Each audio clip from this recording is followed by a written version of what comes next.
bringing you the news and information you need from the people making a difference. This is Comcast Newsmakers.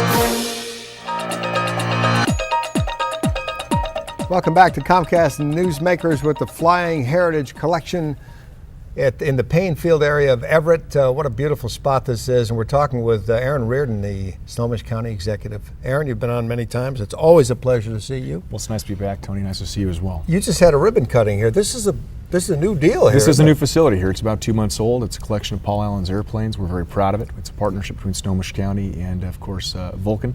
And it's something that the community around Snohomish County and, frankly, the whole region should come take a look at. It's an amazing facility. You bet, absolutely. I'm going to tour, in fact, when we wrap up today. When you came into office in 2004, you were faced with some, needless to say, some challenges when it came to the economy and unemployment. You dealt very nicely with those challenges. And as a result, were reelected. Now you got other challenges. They're different, though. Tell me what the challenge is now in Snohomish County. That's a great question. In 2004, of course, we had a slow economy. In Snohomish County, we had an unemployment rate of about 7.8%. And we had a deficit of about $16.5 million. So, we restructured the government back then, and we focused on two things. One is reprioritizing government services. Right. And number two is bolstering the economy. And so the goal was to reduce that jobless rate and then reduce the deficit at the same time, and we did that. We reformed the entire government in Snohomish County, and now to this day we have the strongest growing economy in the state of Washington with the second highest average wage base. So we're very proud of that. Of course, the new financial situations on Wall Street, some of the decisions made at the federal level have trickled down. Yeah. Yep. Every government in the state, including the state itself, is facing a real tightening. So, we're anticipating another shortfall of revenue and some tough decisions to make. But what we've urged our county council and other elected officials is to take a step back and do it in a calm and measured approach. Don't react daily to the Dow Jones. Right. Don't panic. Yeah. Be thoughtful about how you make the decisions, but make them quickly. Yeah. So in our case, we've asked our county council not to delay and take till Thanksgiving to pass a budget, but to pass it now.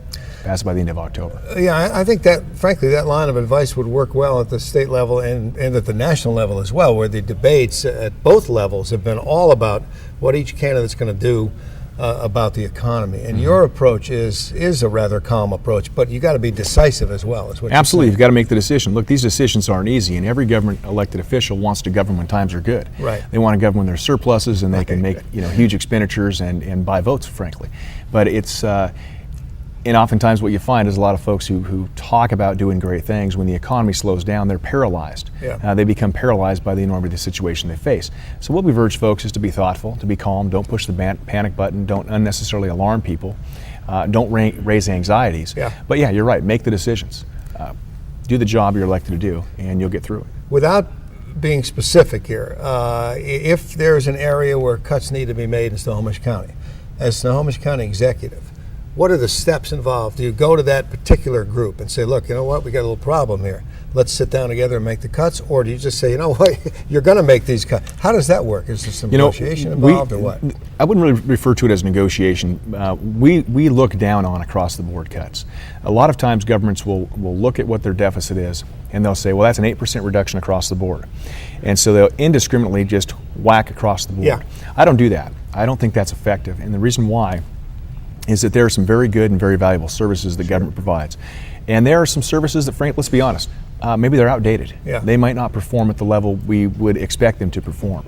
And so doing across-the-board cuts, you cut the good programs and the good services equal to the programs that aren't operating so good. Right. So we go in and we target our cuts and we look exactly where they're going. And in programs that aren't so effective and aren't giving us the result we want, we'll pare them down, and in some cases we'll eliminate them entirely. We'll also look at the programs that are doing the best good. And especially in a slow economy like we're facing right now and shortfalls of revenue, we want to make sure people who are in the greatest area of need get the services they want. They get the low-income heating and energy assistance services.